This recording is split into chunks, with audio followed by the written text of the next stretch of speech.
Welcome to the award-winning Superhuman Academy podcast, where we interview extraordinary people to give you the skills and strategies to overcome the impossible.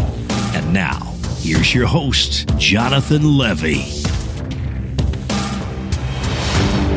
Before we get started, I want to ask you, what would it mean for you to be able to double or even triple your memory and ability to learn?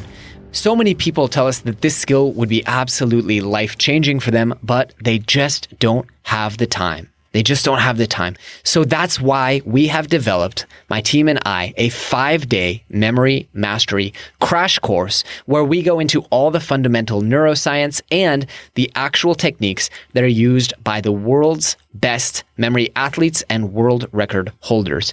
It's a course that we value at $97, but here's the thing. We are actually giving this course away completely for free. All you have to do to enroll in the course is visit jle.vi/5. That's jle.vi/5. Before we get started, I want to ask you a question. Every single week, we bring you these episodes full of dozens of skills, habits, routines, and strategies to help you become more superhuman. Now, be honest. What percentage of those things are you actually able to implement in your life? Of course not. You need the accountability and community. And that's why in 2018, I launched the Becoming Superhuman Mastermind. Every month, as a community, we invite a world-renowned expert in to lead a 1-month challenge. Past challenges have included environmental design with Benjamin Hardy, hacking your sleep with Nick Littlehales, who is Cristiano Ronaldo's own sleep coach, and meditation with Muse founder Ariel Garten. On top of that, we send out a care package with all the gear and goodies you need to complete that month's challenge. And best of all, as a member, you get exclusive discounts to all kinds of events, courses, supplements, and gear. And those discounts alone are worth more than your entire membership.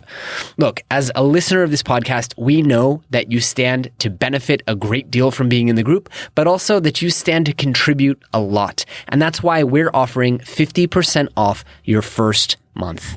To join, visit superhuman.blog/mastermind today. Greetings, SuperFriends, and welcome to this week's episode, which is lovingly crafted thanks to a wonderful review from Lale Aspandar from Australia, who says, "Thank you, 5 stars. Hi, Jonathan. I love your podcast. I learn a lot from you since I started listening, which I think is 2 to 3 years now. Thank you so much for being so kind and generous in sharing your knowledge and information with the rest of us. Great work. Keep it up." Thank you so much, Lale. I really appreciate that review. And if you haven't left a review, please do, and I will happily read it out on the air. On to today's episode. You guys, today we are joined by Scott Young, who is a writer who undertakes interesting self-education projects, such as attempting to learn MIT's 4-year computer science curriculum in 12 months and learning 4 languages in 1 year. His recent book, Ultralearning, Master Hard Skills, Outsmart the Competition, and Accelerate Your Career, was published by Harper Business August 6th, 2019, and he lives in Vancouver, Canada. I wanted to have Scott on the show because for many, many years, I've followed his work. I think it's super interesting the way he approaches learning challenges, and obviously, we share the same passions. In fact, we are both publishing a book in roughly the same time. I actually decided to push my book launch because Scott told me he was going to be publishing his, and I thought we both should have a fair margin to talk about our books on podcasts. He's one of the few people that I respect their work enough to delay my own book launch. I thought I should have him up on the show to learn how we are similar in our beliefs, how we are different, and the different ways that we can learn from one another when it comes to learning. Super fascinating episode. I think you're going to enjoy it very much. So please enjoy this conversation with Scott Young.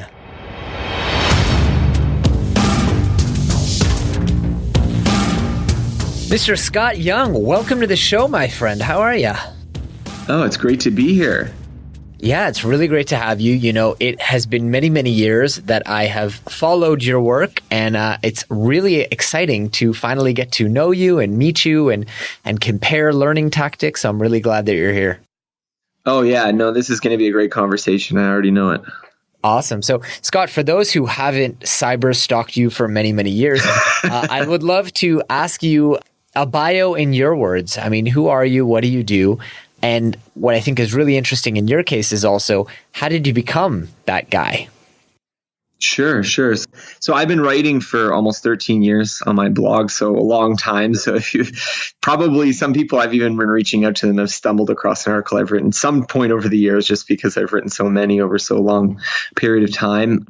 The main thing I guess I would say that I'm somewhat known for now is doing learning projects, what I've been kind of calling ultra-learning projects, especially in the wake of this book that I've been writing.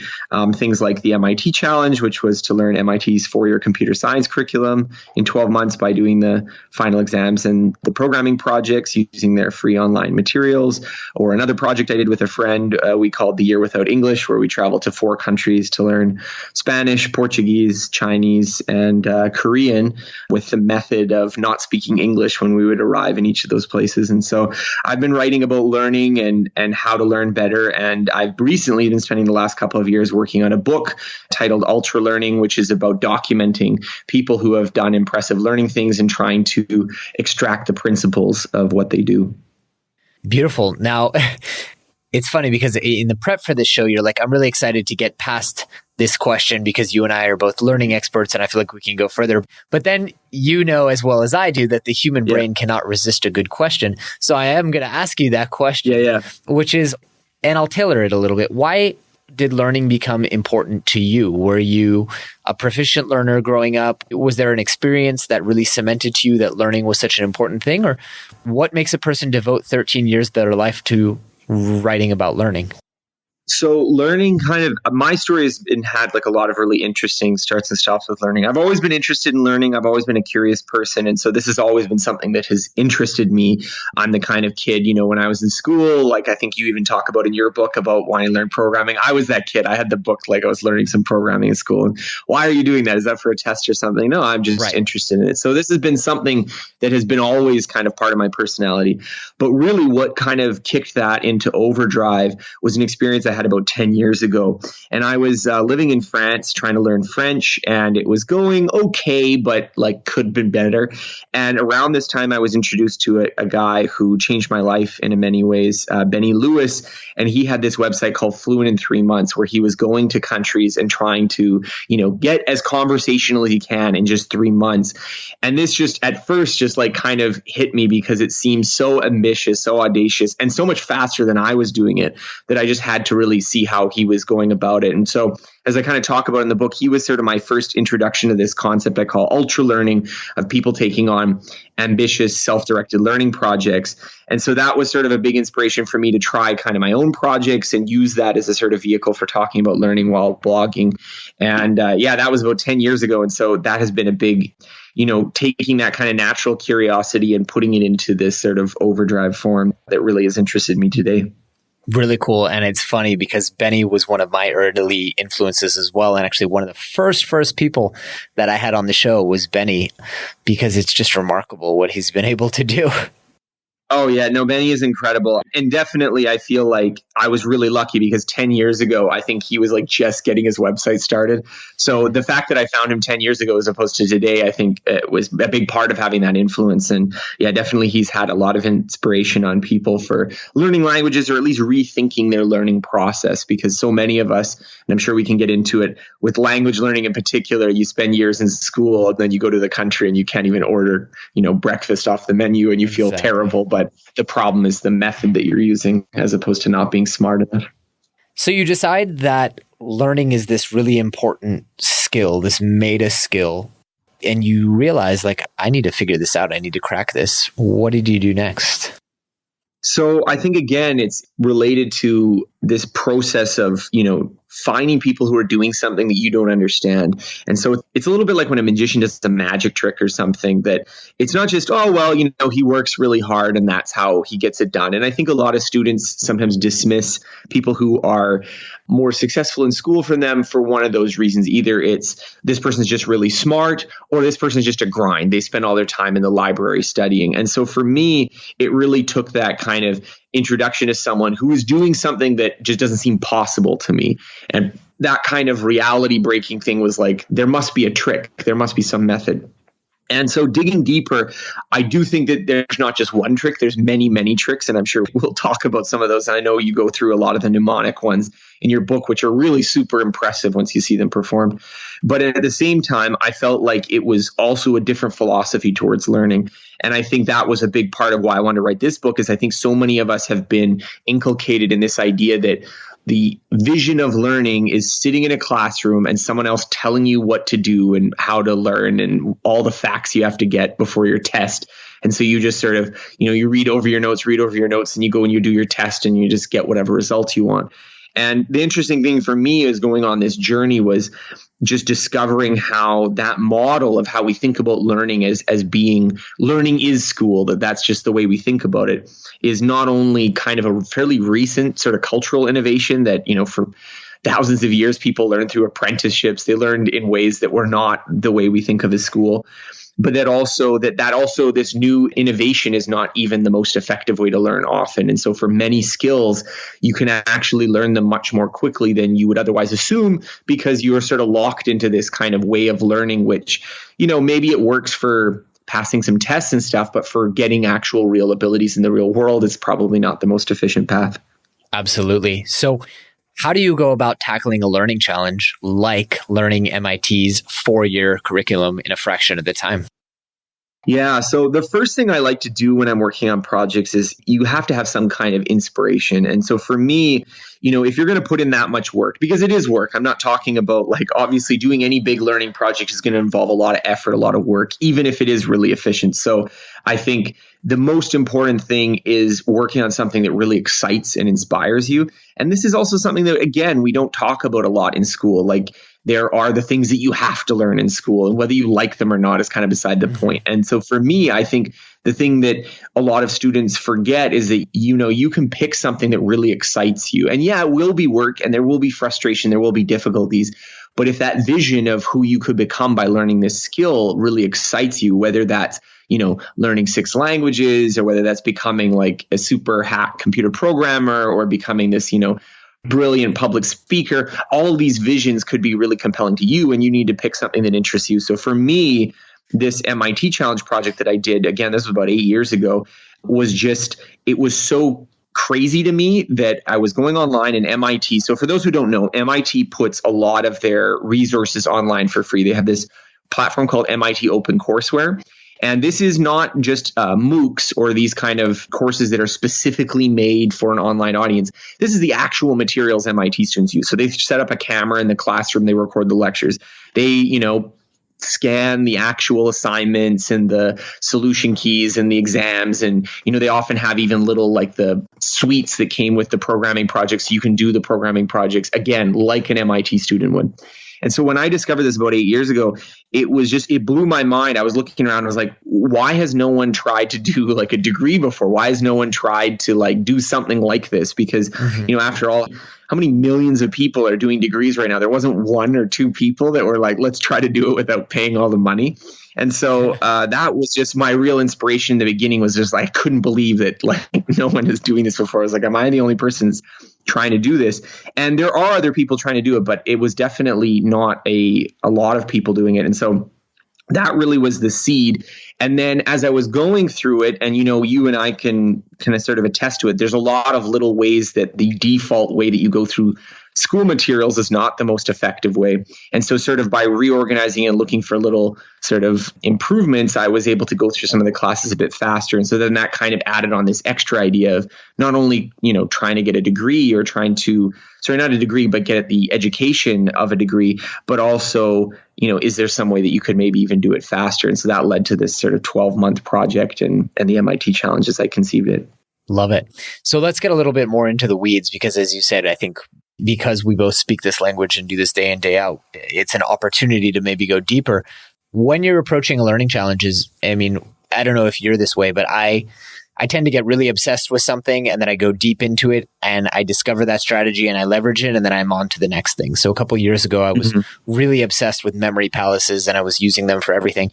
And now I've kind of come back and I'm like, well, actually there's a lot, and you probably read this in my book, there's a lot there in just preparation, structure, consistency.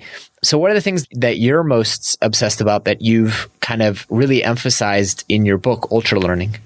So there's a lot of things. And the way I decided to divide up the book is into principles, because I think that was a big shift for me as well, is that I think like you, there's a lot of like tactical things. There's a lot of things that you can do. So you talked about memory palaces. Well, there's this whole, field of mnemonics, of different strategies for remembering things. And if you've never used them before, they like seem almost miraculous. Like, I remember when I was, again, going back to this early period of learning French sometime after I met Benny Lewis, I remember doing a little sort of side experiment where I took a bunch of French words and I was going to do, I think I was doing about like 50 a day, and I split them up into two groups, where one, I was just going to sort of do the normal kind of what you would normally do to memorize vocabulary, just look it over.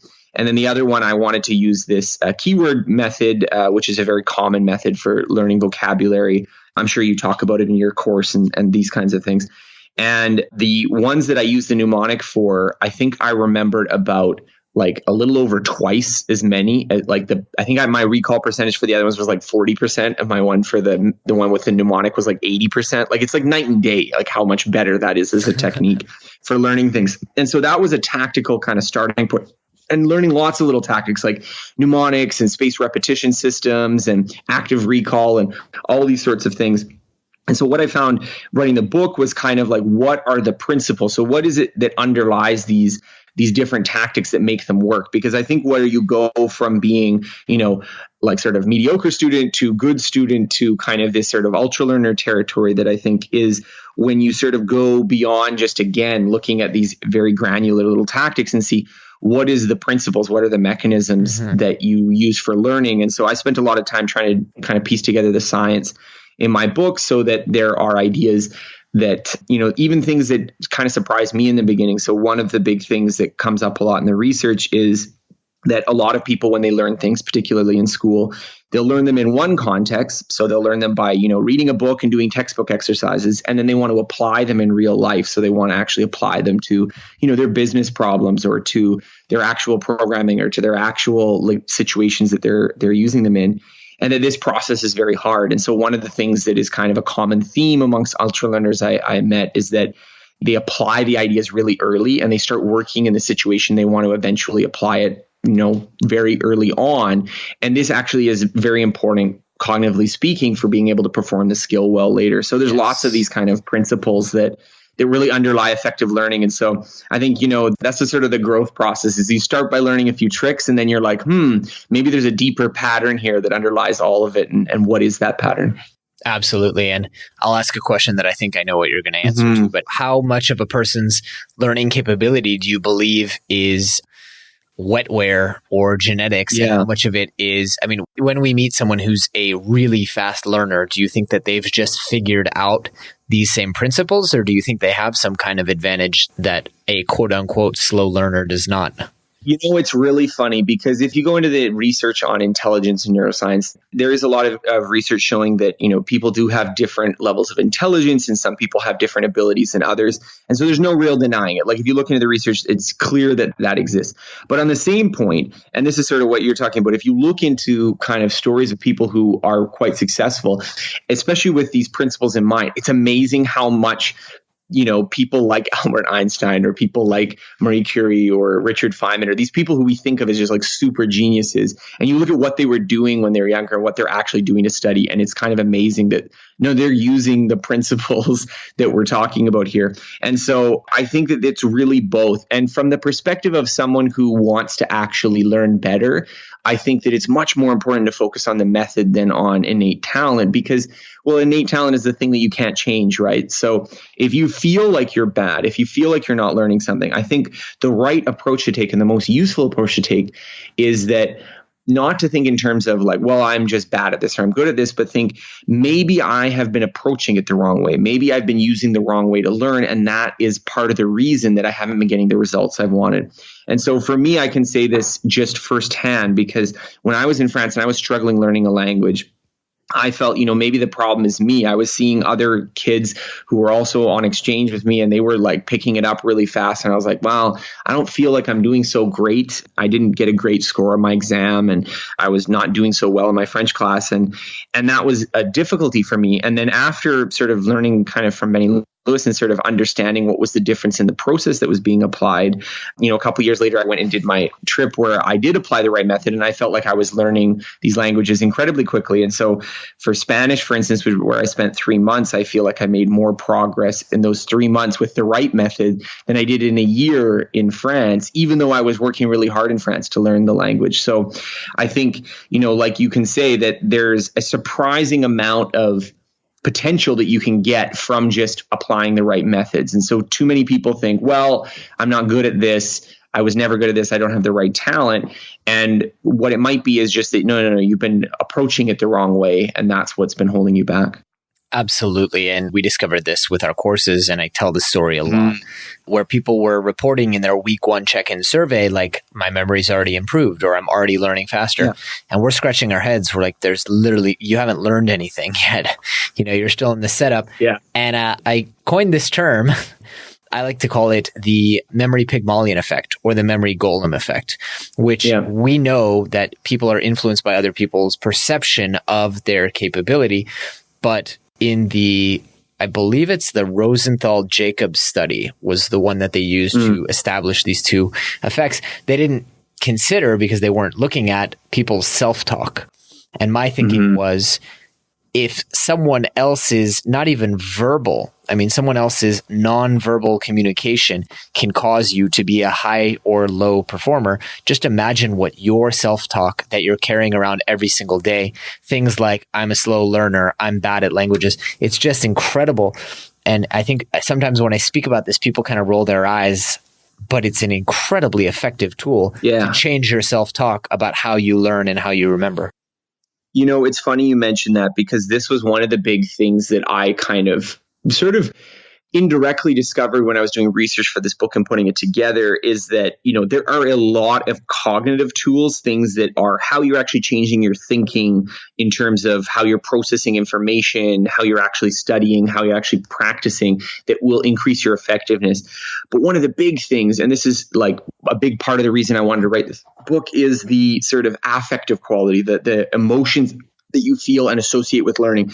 Because if you feel like, I'm not good at this, I'm dumb, I have a bad memory, or I'm no good at math, or this is sort of a belief that's encoded into your system, then whenever you encounter frustration, which everyone does, even the people who are really good, whenever you encounter frustration, it becomes further evidence that you're not good at this and that you should just give up and that this is bad for you. And it's funny because I can talk about this, and I've spent my life working on, learning and how to do these things better. And I can talk about how this is like, this is so illogical and so silly, but it's so deeply hardwired into ourselves that, even for me. So for instance, I was learning salsa dancing. This is with my wife recently. And I've never been like a great dancer. Like, this is not like a skill that like I'm naturally good at. And I remember even when I was in the class, and I feel like I'm the worst one in the class. So I feel like when we're going through something, I'm like not getting it and they're moving too fast and everyone else is better than me. And I just feel this intense negativity. Like, I hate this. I shouldn't be doing this. And this self-talk, I just, become self-aware of it. And you're like, this is crazy. This is a crazy thing that I'm thinking right now that, I've spent a couple of weeks in this. Yeah, obviously I just have to practice. I just have to get better. But it was sort of polluting my own kind of thinking about the activity.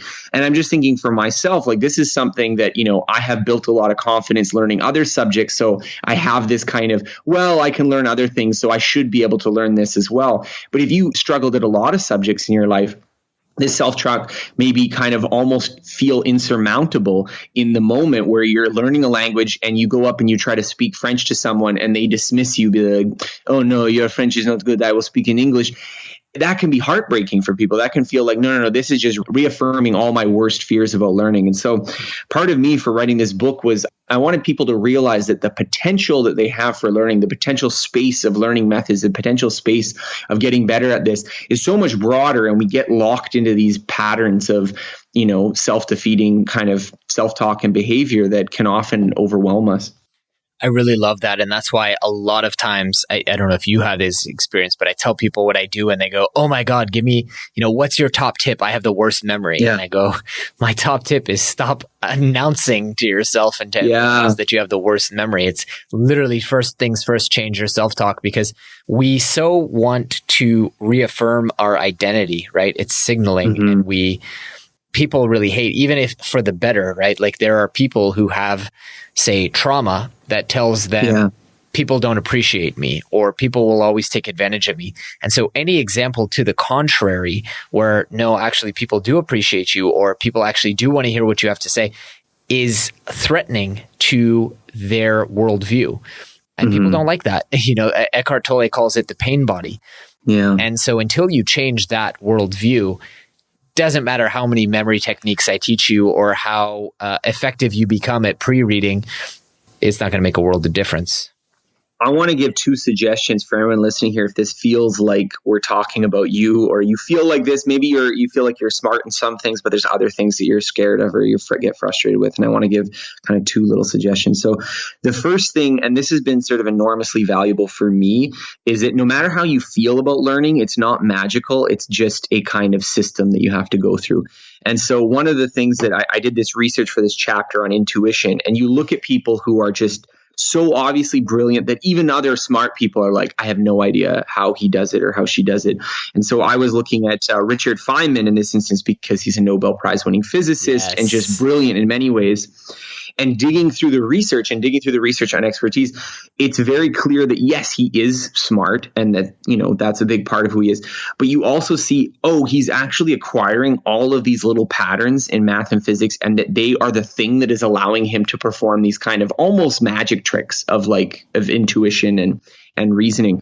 And so this was something that was really interesting for me, because for a lot of people, I think they believe in real magic. They believe that when we're talking about learning, when we're talking about speaking another language, being a programmer, drawing beautiful pictures, whatever skill it is, they think it is magic. They think that there's some kind of sort of magical essence of learning that this person has that you don't have, when really what it is no. They have kind of concretely acquired some pattern, some sort of, whether that's a motor pattern of like moving your body in a certain way that you've practiced over time, or some memory patterns, vocabulary, this kind of thing, or even just little chunks of understanding that build up and become this intuition that is just this sort of brick by brick process. And so I think the more you can think about it in this systematic way, the easier it is to override that kind of emotional component that just says, well, no, I'm never going to be good at this.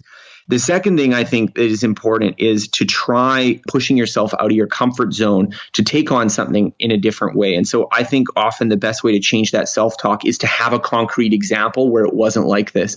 And so for me, somewhat ironically, I think that the Ultralearning projects that people have undertaken can often do this, because if you put yourself in this kind of intense, crazy process, it can be a bit frustrating. It can be a bit overwhelming. But often when you put yourself through that process, you learn in a short period of time, and it just dismantles that self-talk. So, I had a friend, and I document him in the book, and he was not great at public speaking. And he was telling me about speaking in a startup in Paris and telling a joke, and no one else laughed. So he kind of laughed to fill the awkward silence, and he just felt like awful after this speech. And so he told me he wanted to apply this sort of approach to learning things to public speaking. And he just went out and did lots of speeches and sort of just dove headfirst into it. And in a very short period of time, I think it was a little less than 7 months, he went from having like almost no experience to being a finalist, top 10 for the World Championship of Public Speaking. And the thing that I learned over this process was that going through that intense period of time, it shakes those beliefs out. Because if you go through, let's say, a month and you're doing it every day, no one around you is doing that. No one is doing this process. So there's no one to compare yourself to anymore. There's no one to say, oh yeah, but this person is much more talented at public speaking than I am, because you're going through this sort of fairly unique process that defies comparison. And so for me as well, learning like languages, when I was in France, I was always comparing myself to the other kids who spoke French better than I did. Whereas when I went and did the sort of Year Without English approach, no one was doing that. So it was kind of like, even if someone was better, it was because they had more experience or more prior experience. And so I think the more you can break out of the kind of conventional structure of education and do things that defy comparison, the easier it is to get out of that kind of comparison self-talk where you say, oh, this person's so much better than me, or I'm the worst in my class, because you're in a class of one and there's no comparison but just who you were yesterday. I really like that. And I like this idea of keeping a list, even if it's a list of one, of times where that wasn't true.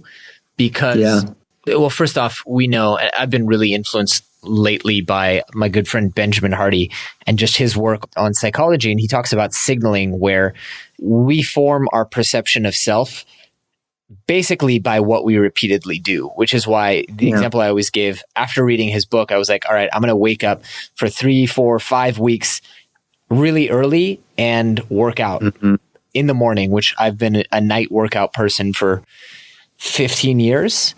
And after it would have been around 4 weeks, I remember coming out of the gym and just going, I'm so glad I'm a morning workout person. And I was like, what? What? Like, who is this person who's leaving the gym at 8 a.m.?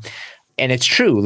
And so if you repeatedly set up these situations where you win when it comes to learning and you document them, right? Like, pay attention, because in the beginning, the first week, 2 weeks, 3 weeks, 4 weeks, whatever it may be, you're going to revert back to that old habit of the previous signals.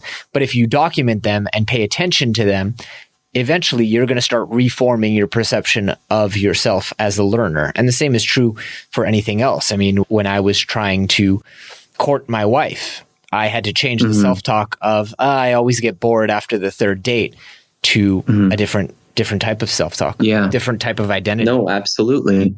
You know, it's funny. My friend, James Clear, who actually wrote the foreword for my book, he has a book called Atomic Habits, which I'm sure many of your readers are familiar with.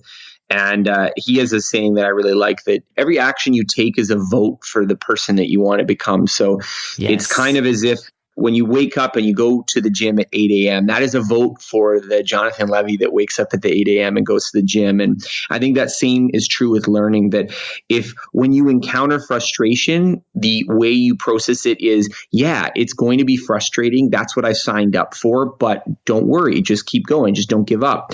And if you can build that in, then you become the kind of person that, when frustrations happen, you just get through them. And then you become the kind of person who just gets through all your frustrations rather than gives up. And so I think that this process of thinking about it not in terms of, I have to become super good all at once, or I have to just totally believe myself with 100% confidence, because that's very difficult to do in the beginning. It's a small process of making those little votes. I have a friend who was telling me about finally learning programming in his 40s after, he'd always been interested in computers, but he never felt like he was good at it and never could do it. And he had tried a couple times and failed. And he told me that this was the thing that finally kicked him over, was that if he wants to become a programmer, it's not about I have to master all this and be so good right away. He's just, I have to program, I have to write code. And each time I do that, that is a vote in favor of the identity of, I am a programmer. And then that's going to become part of my life. And so, I think definitely the more you can sort of take these concrete actions and make these votes for the person you want to become, you can change the self-talk so that, like I was, where it's I'm not a language person, I'm, a math person. And then, no, now I'm a language person. And that's just sort of part of my identity now, but it wasn't in the beginning. That's fantastic. All right, at this point, I want to pause and take a moment to thank our sponsor, Four Sigmatic, who is making it easy for everyday people to unlock the incredible health benefits of mushrooms. I originally learned about Four Sigmatic when I met their founder at a conference in 2015, and I have been pretty much obsessed with their products ever since. Personally, I use their reishi mushroom tea most nights for an all-natural sleep aid. I carry their chaga immunity blend anytime I travel. And I've also pretty much switched out my usual coffee or yerba mate for their unbelievably awesome mushroom coffee, either in ground or in instant form. Now, what I love about the mushroom coffee is that it combines chaga for immune support with lion's mane for intense focus. And because of that, I actually find it to be more effective than most nootropics or stimulants, including Ritalin, despite having only 40 milligrams of caffeine. It's honestly insane. If you haven't tried out their products, I strongly, strongly recommend you do so. And to encourage you to give them a try, we've actually teamed up with Four Sigmatic to bring you an incredible 15% discount. To take advantage of that, just visit foursigmatic.com/superhuman today. All right, back to the show. How many languages are you actively maintaining right now? Well, right now I know French, Spanish, Portuguese, Mandarin Chinese, and Korean. And I know a little bit of Macedonian through my wife, although I would not say I'm conversational. And I mean, I know those languages to varying levels of ability. I would say I'd be able to have conversations in all of them, although I think my Mandarin and my Spanish are probably my best right now. Really? Mandarin is one of your best? Yeah, that's the one that I practice the most. So that's definitely by design as opposed to by accident. Okay, what's your Mandarin maintenance routine? Because I went deep in Russian and made so many different mistakes in how I learned it. Yeah. You, of all people, will understand that as a learning expert, you only discover more ways that you can improve your learning. Oh, yes. And I detail that in my next book. But I haven't done a good enough job maintaining it because I've hopped on to the next shiny thing, which was acro yoga, then piano, that now it's, 15 different other things. How are you maintaining your Mandarin? So that's a really good question because I'm like you. I have a million things that I want to learn and I'm always like getting interested in the new thing. And I think this is probably something that faces a lot of learners. And sometimes it happens so often that they never actually learn anything. They only just get started and then they find something else, the new shiny thing that interests them more. And so for me, my approach has always been to try to start off with a project. So I call them Ultralearning projects, but taking on a self-directed effort where you're concentrated and focused for a period of time, at least to get to some benchmark. It doesn't have to be fluency. It could just be whatever benchmark that you feel like, okay, I'm happy with this. Let's keep it right here for right now. So that's the first step. And I know that you've done this already with Russian and other things. Maintaining a language, honestly, in the long run, especially if you speak a couple languages, can be quite a bit of work because you need to keep putting in effort. You need to keep practicing. So for right after I finished my trip, the one that I mentioned, I went with a friend where we were learning languages. I made the habit of once a week, I would set up a Skype tutoring session using the website italki. So that's the letter I talk and then the letter I.com. And I use tutoring. You can also do language exchange if you don't want to pay for it. But basically, it was just like a half-hour chat. It wasn't really a lesson. It was just, okay, I want to just have a conversation. I want to have it in my calendar. So I did it. So I did that once a week for about a year or two. And then I think after the first year and a half, I switched to once a month for the languages. And now I'm a little bit more sporadic, but I've been doing it for like 2 years. So it really kind of stretches out the memory potential for that. And for Chinese, which I've been not only just maintaining, but trying to actively improve, I also have a little habit where I spend 10 minutes a day. So just 10 minutes a day, I either read or listen to some Chinese on my phone. And then that just sort of keeps it kind of fresh in my mind. And I also have a meetup that I go to here in Vancouver, which I practice Mandarin Chinese that I go. Well, the meetup's once a week, but I don't go every week. So probably maybe twice a month. Very smart. And what I want to point out to the audience is that you're not doing some boring study session or tutoring session, but a lot of what you're doing, and arguably depending on your language learning partner on italki, it may not be the most entertaining conversations, but everything that you're doing is practical use. Like nowhere did you mention picking up a textbook. Nowhere did you mention like writing a sample essay.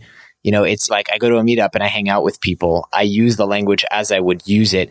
One, because that's a hell of a lot more fun, isn't it? But it's also a much better way to reinforce your learning? Well, honestly, I got to be honest with you. So when I started the process of booking this, it was very much, well, I need to maintain these languages. So this was kind of like an activity that, you know what? Yeah, I know it's not like maybe I'm busy and I've got lots of things going on, but I need to do this. Otherwise, I'm going to forget the languages.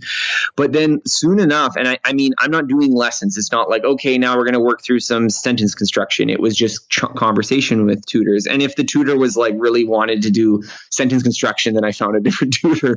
But for me, a lot of it was just that having these conversations in other languages wasn't just an opportunity to practice, but it was often an opportunity to maintain connections with people in these other cultures. So when I have my Portuguese lesson, I find out what's happening in Brazil right now and what are people thinking about there. And so for me, it was really this kind of, you get to have this sort of mini international experience where you get to maintain a connection with the places that you were talking to. So I find out about lots of aspects of the world and things that are going on and how people view all sorts of subjects in different cultures, even though I'm not traveling as much anymore. And so for me, I think the right way to think about your practice and your maintenance is not to think about it just as a chore that you have to do, but think about it as how can I make this so this becomes this really rewarding activity in my life so that you're doing something that, it's a little bit of mental work that you have to do to maintain a skill you've acquired, but it is something that's valuable for you and gives you joy and gives you sort of that sort of positive reinforcement that makes you want to continue.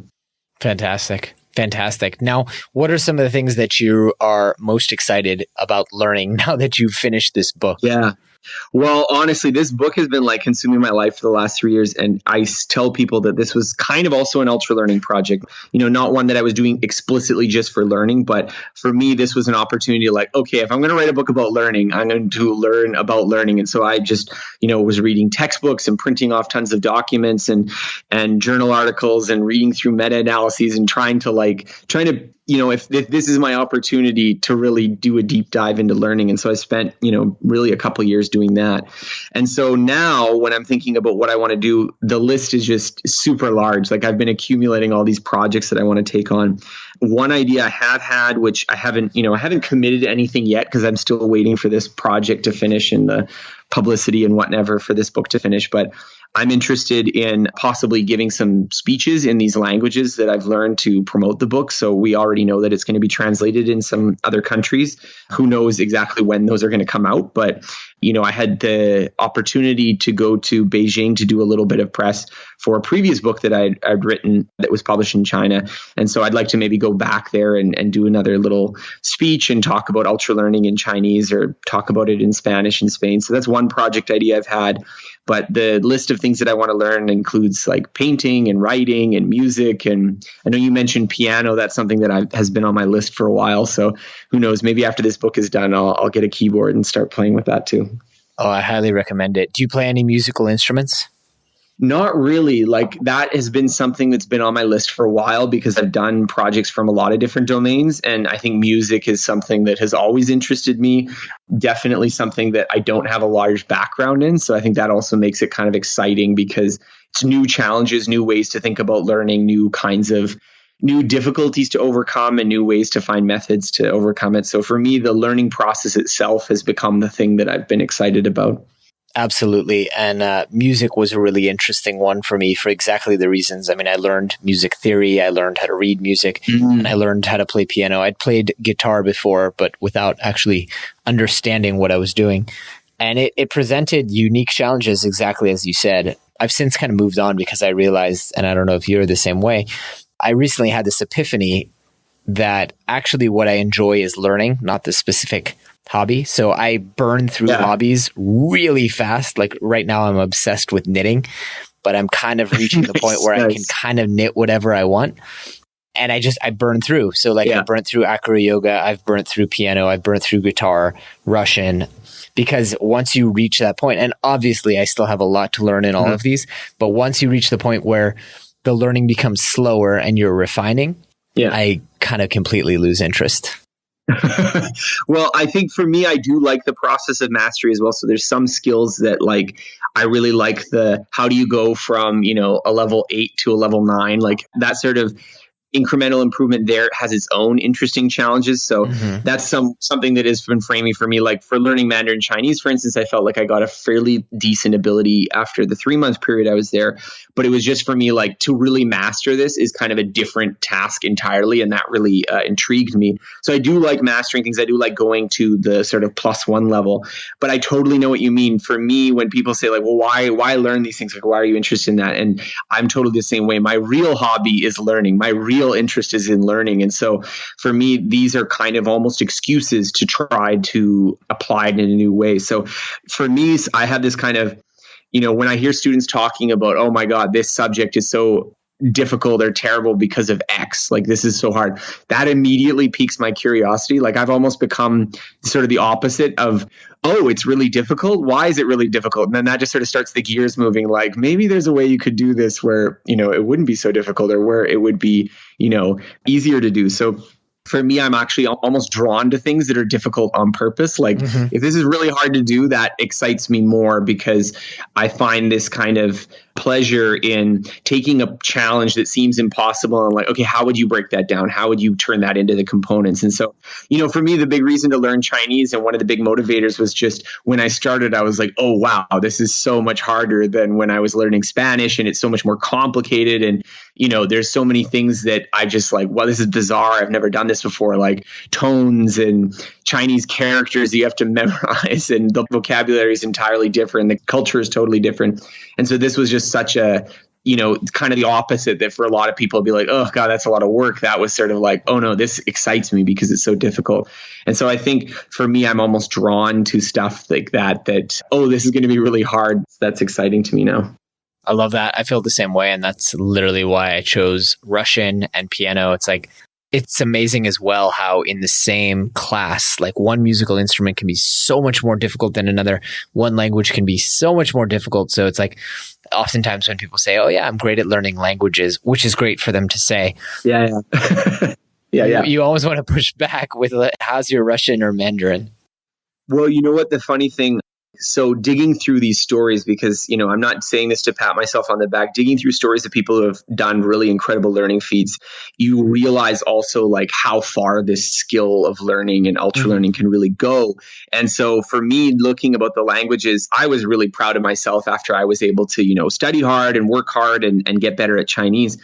And then this guy that I uncovered in the book, Dan, and he is just like the best language learner you could possibly imagine. And so the language that he is one of the few people in the world, outsiders, that is fluent in this is Piraha, which is this language spoken by only this remote tribe in the Amazon jungle. And it is like a crazy language. Like the difficulty is intense. And he gives this demonstration on YouTube, which I cover in the book, where he basically, there is a speaker of some unknown language. It turns out to be Hmong, a Vietnamese dialect. And in like half an hour, basically the way that the demonstration proceeds is that he can't speak to her in English to ask her any questions about the language or communicate with her. He basically just has to like utter things at her, like just sentences, and try to start communicating and try to start piecing together how the language works. And you watch the YouTube demonstration, it is magical. Like after about half an hour, he's got like a full 2 boards of like, well, it probably works like this, and this is the grammar, and this is the vocabulary, and it has tones and this kind of thing. It just blows me away. And the thing he says after is he's like, well, this is actually the easy part, because he's standing on the stage talking to this woman. But if you go to like these tribes in the jungle, he was saying sometimes they'll teach you wrong just as a joke. Like he was saying sometimes they would just teach him wrong because they think it's funny that the white guy is speaking it like incorrectly. And so the kind of the linguistic ability you need to be able to go into, and he was talking about like in these tribes, like, it's often, it can be a hostile environment. Like he's telling stories in his memoirs about how, the people in this tribe try to kill him at one point. Like that, he does something that upsets them and they decide that they're going to kill him at one point. And so, talking about having a hostile teaching environment, right? Like, and so for me, I just realized discovering these stories of these people who've done these incredible things, not just, oh, how great that I figured these things out, but realize like how much more there is to figure out and how much you can do if you have the right methods and you have the right approach to learning these things. And so really it was just a joy to kind of uncover these stories, to be like, oh, holy crap. I thought learning, I was like really happy when I learned some French, but this guy's going into the jungle and, learning languages where, the phonetics and the grammar and everything are just like all over the place. And, it's in these sort of difficult learning environments. Very cool. And what was the name of that YouTube video? I got to check that out. So I can send you a link to it and maybe you can put it in the show notes. But I believe the name of the talk is called a monolingual fieldwork demonstration. And it's Dan Everett, who is the guy who did it. So there is a YouTube channel, this thing where he does a little demonstration learning it. And again, like it was just mind blowing. As soon as I saw that, I was like, oh, this has to go in the book because this is just the craziest thing I've ever seen. That is really cool. It's an hour, 16 minutes. Yeah, that's the one. Yeah. And he's only doing the actual demonstration for like half an hour, and then after he's just talking about it. But I mean, even in half an hour, he's like piecing together all these things, and just the fact that like he has this systematic approach. I think that's the thing that blew me away the most, is not so much, oh, well, he's really smart, because obviously he's a linguist, he has a PhD, he's quite good at languages, but also that he has a very systematic approach and how much that approach matters. So for me, with learning the languages, the approach you go about made such a difference. I love that. And I've often wondered how, when we used to be separated by land barriers and there were different languages for each villages, how did people go and figure out? The first person to cross cultures and or get on a boat and go to the new world, I've often wondered how people figured out, like, without any basis. So I'm really looking forward to watching that. Yeah. No, it's great. I recommend everyone check it out. Awesome. So Scott, we're wrapping up here, coming towards the end of our time together. It sounds like we have more than enough fuel for another conversation, but I do want to ask for some homework for our podcast guests to do before next week's episode. So what I would recommend for homework right now is to pick one skill, one subject that you've always wanted to learn, and try to come up with a 1-month project. Now, this is homework, so I want you to work through the exercise of planning the project, even if right now is not a good time for you to start the project. So if the idea for you is to learn French or piano or basketball or quantum physics, just put down how you would do it. So what time would you schedule? So what time would you set aside in the next month? What method would you use to learn it? So what would be your approach to learning a subject? What would you do that? If you do go through this exercise, I would love to hear your plan. So send me an email, and even more if you actually go through with it and actually go through the plan. But I think going through and planning out a project is the very first step, because a lot of us just have these dreams and desires to learn something, but they're vague and they're not concrete and no one ever starts them. And I think if you actually plan it and prepare it, you'll get a lot of insight into how you would actually go about doing that. And I'd love to hear from the people of what projects they're doing. And if you are thinking of starting it, just shoot me an email. I'd love to hear about it. Really, really cool. Scott, what is the number one thing you did to feel superhuman today? To feel superhuman today, I don't know. I think this conversation has really just been eye-opening for me. So honestly, the conversation that we've been having, the realization of, how much your beliefs influence learning, this has been just such an important value to me. Awesome. Likewise. And where can we send people to learn more about you? Obviously, we're going to link to your book in the show notes, but where should we send people if they want to get in touch? So the best way is to go to my website, scotthyoung.com. That's SCOTTHYOUNG.com. And I've got tons of articles and, of course, links to the book Ultralearning. And so I think if you like this podcast, if you like Jonathan Levy and you like his ideas about learning, I think that the stuff that I write about is a really good complement for that. And likewise, if for some reason you're coming and you know more about me than Jonathan Levy, then definitely check him out as well for his awesome book and blog and courses. Awesome. Much appreciated. And yeah, like I said, I've been following your stuff for many, many years. So really, really great to get to know you and chat with you. The last thing I want to ask before I completely let you go is if people take one message from this podcast episode and they carry it with them for the rest of their lives, what would you hope for that to be?